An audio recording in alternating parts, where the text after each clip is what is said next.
10-year-old daughter having to be a parent to your newborn because you, Stephanie, you decided to bring another baby into this world that you couldn't take care of. A family of 7 living in a motel room, 1 room for 7 people, 5 kids. The 10-year-old, who's the oldest, is having to take care of the newborn baby while Stephanie cooks, and the toddler's running around screaming because King Daddy Drew, wants to play video games, will not help with the kids, has to finish his task in the video game. Girl, he's like 35. Has to finish the task in the video game, don't even get to start the game. I totally get it that it's fun to gossip about people, especially to have like worse lives than you, but like we need to stop making these deadbeat moms famous. Like we really need to stop. I don't need to have like this like hometown gossip in my For You page. Let's start with the most disturbing part. Stephanie admitted on live that her 10-year-old daughter is the one taking care of the infant, while Drew, the father, is busy playing video games. And yes, you heard that right. A grown man is glued to his gaming console, chasing virtual tasks, while a child is left to look after a baby. This isn't just bad parenting. This is negligence. And the worst part? They are both aware of it. Stephanie herself confirmed this while venting during a couples therapy live with Drew. She admitted she was overwhelmed, cooking, dealing with the toddler screaming and an infant crying, while Drew was too busy finishing his tasks on a game. The solution? Make their 10-year-old daughter babysit. She even tried to rationalize it by saying she understands Drew has things to finish on the game. But who is going to finish what needs to be done in the real world? Enabling the deadbeat dad. Stephanie is the sole provider in the house. She said it herself, plain and clear. Drew doesn't work, doesn't contribute financially, and yet somehow she continues to support his gaming addiction like it's a job of its own. She buys him new games, gets him a gaming chair, even upgrades his setup. Things most hard-working people have to save months for. But in this home, it's all handed to Drew, the grown man who refuses to do the bare minimum. Why? Stephanie is scared. She's afraid that if she criticizes the one thing Drew enjoys, his video games, he might leave her. That's how little she thinks of her own worth. She would rather keep a man-child comfortable than risk being alone. This is coming from a woman who already says she's stressed, worn out, and feels unsupported. She complains about carrying the weight of the family, yet she props up a man who chooses gaming over parenting. The 10-year-old is the one taking care of the baby. She's stressed out. Your 10-year-old daughter having to be a parent to your newborn because you, Stephanie, you decided to bring another baby into this world that you couldn't take care of. A family of 7 living in a motel room, 1 room for 7 people, 5 kids. The 10-year-old, who's the oldest, is having to take care of the newborn baby while Stephanie cooks, and the toddler's running around screaming because King Daddy Drew, wants to play video games, will not help with the kids, has to finish his task in the video game. Girl, he's like 35. Has to finish the task in the video game, don't even get to start the game. First of all, I would sell the PS5. Just me. I'd get rid of it. Hey, guess what? There's no more argument because there's no more game. It's gone. But she can't get rid of the game because if she gets rid of the game, she loses him, which is crazy. That's crazy. The fact that your man is going to leave you if you get rid of his PS5, because we know that that's what's going on. And Drew? He isn't just unemployed. He proudly refuses to do more than 4 hours a day of DoorDash. His excuse? He doesn't like being told what to do, doesn't want to deal with customers, and flat out said he won't take a real job because he doesn't want anyone having authority over him. It's not just laziness, it's entitlement. And Stephanie is the one making it easy for him to live this way. Addie, a child forced to parent. Their 10-year-old daughter, Addie, has become the default caregiver for her baby sibling. And this isn't just a one-off incident. Stephanie flat out said this is their routine. Now this means day in and day out, Addie is expected to step in like a second mom, even though she's barely out of childhood herself. Addie should be outside playing tag, climbing trees, or making crafts, not trapped in a room trying to soothe a crying baby while her parents ignore their responsibilities. Instead of sleepovers, she's managing night feeds. Instead of cartoons, she's watching a baby. I was really starting to feel bad for Stephanie Jenkins. I thought she was really going to leave that man, take her kids, and finally do something better for herself. But no, 2 days later, they're back to their same resilient Jenkins ways. Her King Daddy Drew is out doing gig work, while she's in the motel room with all 5 kids, like they didn't just crash out on live the other day. And the only reason I was even feeling bad for Stephanie is because she is the bread maker in that family. So at the end of the day, she was the one taking care of all of those kids. So for just a second, I thought Stephanie might just put the kids' well-being over Drew's. But no, that is never going to happen. Especially after she looked at her daughter and said, "You have to get used to being disappointed." That was absolutely heartbreaking. And if you don't know what I'm talking about, the 10-year-old walked up to Stephanie and said, "When are we going to go to donuts?" She looked at her and said, "Oh, Drew said he's not going. You need to get used to being disappointed." But in reality, she could be giving her kids a better life right now without Drew, making plenty of money off of TikTok. She could keep her car and it would actually fit her 4 kids. And Deshaun could actually be with his mother. This isn't a moment of helping out. It's a lifestyle forced onto her. This is parentification. This is abuse. Parentification steals more than just time. It steals identity. It forces a child into a caretaker role long before her mind and heart are ready. Addie is emotionally drained, socially isolated, and mentally overburdened. The stress of constantly having to step up becomes her normal, and the worst part is, she may think this is what love looks like. She's likely carrying a bottled frustration, anger she doesn't know how to name, guilt for feeling upset about taking care of a baby she loves, but never asked to raise. And because she's a child, she doesn't know how to explain any of it. When she does try to express herself, it goes unheard. If she seeks her mother for comfort, she's met with instructions instead. Go help with the baby. Be quiet. Your sibling is sleeping. I am busy right now. Her feelings constantly are pushed aside to make space for responsibilities she shouldn't even have. That is neglect. She's not just missing out on childhood memories. She's missing out on feeling safe, seen, and supported. The emotional abuse continues. During that live, Drew made a shocking and heartbreaking confession. He asked Addie if she wanted him to leave. He literally turned to a 10-year-old child and put the weight of an adult discussion on her small shoulders, a decision no child should ever be asked to make. It wasn't just inappropriate, it was psychological torture. Imagine being that young, already dealing with stress from school, and then being asked if your father should walk out of your life. That's not a question. It's emotional manipulation. It forces Addie into a false sense of control, as if her response determines the future of their entire family. That's an unbearable burden for a child. Children are not equipped to process adult conflicts. They should be worrying about math homework, recess games, or what cartoon to watch after school, not being put in the middle of a crumbling relationship. But Drew didn't stop there. He made Addie feel like she had a say in whether or not he should stay, as if it was her job to decide who lives and who stays. This is emotional instability at its peak. And Stephanie, she didn't shield her daughter, she let it happen. Together, Stephanie and Drew don't just ignore Addie's emotional needs. They drag her into the heart of their chaos.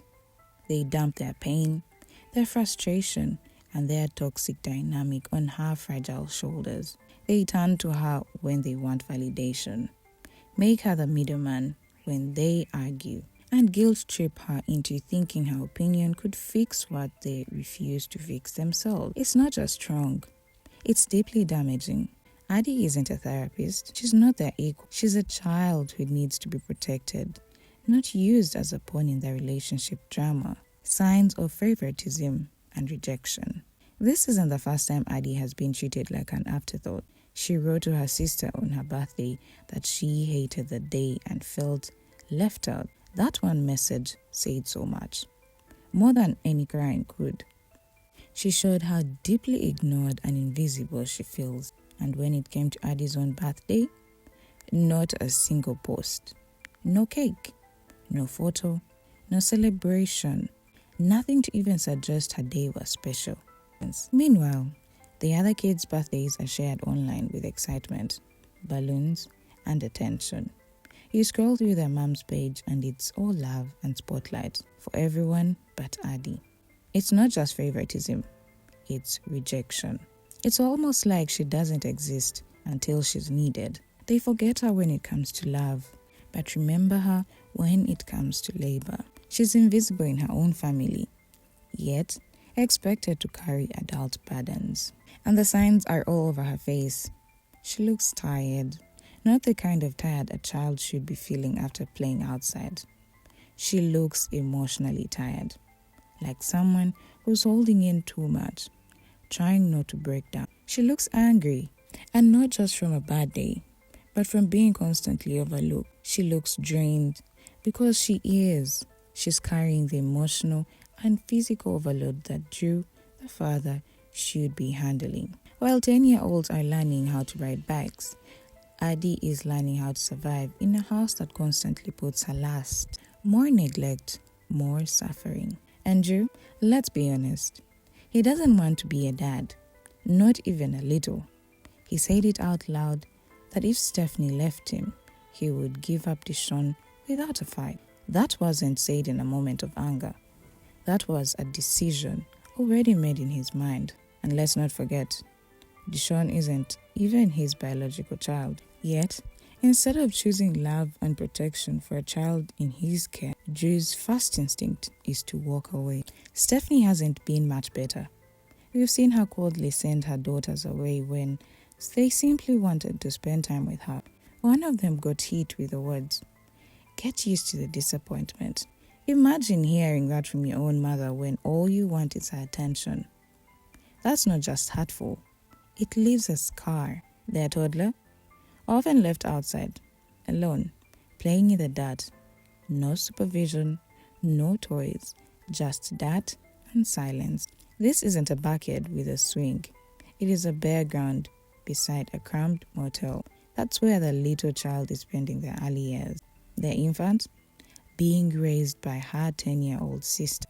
A baby with constant needs being cared for by someone who is barely old enough to manage her own emotions. Deshaun, still being withheld from his biological mother, even when there is no good reason not to reunite them. A child caught in the middle of grown-up games he doesn't understand. And what do all these kids share? They are crammed into a single motel room, no space, no privacy, no sense of stability. They sleep in tight quarters, often on the same bed. The clothes they wear don't fit, or they wear the same outfit for days. It's not just messy, it's miserable. These children are not just being overlooked, they are being failed by both parents. Hey, be so for real right now. You knew that was not the way to handle that situation. There was a lot that I could say about this, and I'm on thin ice, so I'm going to not. But I don't know about y'all, but me as a mom, I am teaching my daughter not to accept nor expect disappointment from anyone who claims to love her. But here's a list of things that your kids should be used to. Okay, they should be used to going to bed, in their own bedroom, in their own house. Number one. Your kids should be used to being able to go to school and go on field trips with all of their friends. Your kids should be used to getting to go to the park, getting to go to the splash pad, getting to go to a bunch of different free activities around your area, because just because we don't have the funds to afford it doesn't mean the kids don't get a childhood. Your kids should be used to not being involved in mommy and daddy's relationship problems and being, put into that situation to where you have to tell the other parent figure not to leave. Oh, and lastly, your kids should not be parentified to have to take care of their younger siblings because their own parents won't get off their butt and take care of the younger siblings. That's the good one, yeah. It's not just messy, it's miserable. These children are not just being overlooked, they are being failed by both parents. Stephanie's empty promises. Now here's where it hurts even more, because it felt like a turning point. Stephanie threatened to leave Drew, and for one small moment, it seemed like she might finally choose her children. We held our breath with hope. Hope that Deshaun might be reunited with his mom. Hope that Addie could be a kid again, no longer responsible for a crying infant. Hope that maybe Stephanie would finally put her feet down and choose peace over chaos, her kids over a grown man playing games. But what did she do instead? She posted again. Not about her kids, not about starting over, but about how she's still in love with Drew, about how they're working on things, about how they're giving it yet another try, as if the past 3 years haven't already shown that working on it means nothing actually changes. Stephanie Jenkins posted a new video, and apparently she loves her man now. She loves her man again. She's writing essays upon essays on the screen, talking about how a happy and healthy home requires parents that are working towards progressing. She always talks about progress and progress. We don't see it. There is no progress. You are just continuing to live in that situation. What I really didn't like about that video that she just posted too is the fact that she calls her man's job gig work. He's delivering Uber. That's perfectly fine. We like a man that has a job. But I really thought she was going to leave him. I was really hoping that she was going to join Team Desiree and Team Arlita, get her stuff together, and repeat after me. She was going to give Deshaun back to his mom. Again, give Deshaun back to his mom. And I really would like to see her leave that zero and just start a new life. Get a home and build yourself. And it'll be called Life After Drew. I think that would be a great show and direction to take your life. Not basically standing by your man. This is why you're going to say, well, you're so obsessed with her. This is why I don't like her. She does good things in that video. She does love her children. She combs their hair. She takes care of them, at least the girls, right? But she refuses to get ahead and put her kids in a better situation just to keep her man. She knows her man doesn't want to work, doesn't want to have a job, is only there and is only taking care of his kids because Stephanie Jenkins is making him take care of his kids. He admitted he would not be there for Deshaun if she wasn't there. Doesn't that tell you his track record? He's had the other baby, right? And I don't want to they call him Peanut. I don't want to go ahead and give too much information because, again, that's Arlita's baby, 100%, because Drew didn't do anything to get to that title of father. But he's known for abandoning babies. That's what he does. And the first time he didn't leave Drew, he emotionally checked out. Yes, or said left Drew. Drew didn't leave Deshaun. Not yet. But he has emotionally checked out. And he's even said that, he'll give him back or not want to be with him if Stephanie Jenkins isn't there. Go ahead and comment and tell me what you think of her latest video, because it's just giving me why did you lie to us? It wasn't just disappointing, it was gut-wrenching, because the kids didn't get a second chance. They just got the same story again, and again, and again. The cycle that never ends. Stephanie knows Drew won't change. She said it with her own mouth. He doesn't want a job. He doesn't lift a finger to help with the kids. He barely communicates. And when he does, she blames his lack of emotional connection to his supposed autism. But even if that's true, what's her excuse for continuing to carry this dead weight? She knows all of this, and yet she stays. Every fight, every red flag, every tear from her children, none of it is enough to push her to walk away. She chooses Drew over her children, over and over again, as if she's stuck in a loop she doesn't want to break. This isn't about love anymore. It stopped being about love a long time ago. This is about self-worth.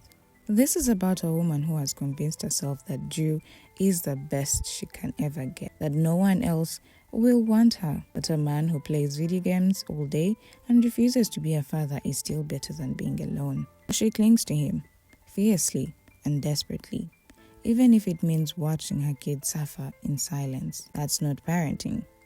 That's not protection. And it's certainly not love. A final question. How many more chances are these children supposed to give their parents? How many more nights do they have to cry themselves to sleep, wondering why their mom chooses chaos over comfort? How many more years will Addie have to be a mom before she gets to be a child? Before she can play outside without listening for a baby's cry? Before someone tucks her in for once? How many more birthdays will pass without a post, a cake or a hug? How many more celebrations will she have to pretend not to care about because no one else remembered? How much longer will Drew sit in his gaming chair while the world around him collapses? While his children grow up tired, angry and unloved? and how long until Stephanie realizes that choosing Drew is choosing misery for her children? That every I love you to him feels like an I forgot you to them. The sad truth is, the cycle won't stop unless someone breaks it. And right now, no one's reaching for the break. Stephanie stays, Drew plays, and the children suffer. So what now? Will Stephanie ever choose her kids over her man? Will Drew ever become the father his children need? Or are they both too lost in their own dysfunction to notice the harm they keep repeating? Let us know what you think in the comments. And don't forget to like and subscribe to stay updated as this heartbreaking story continues to unfold.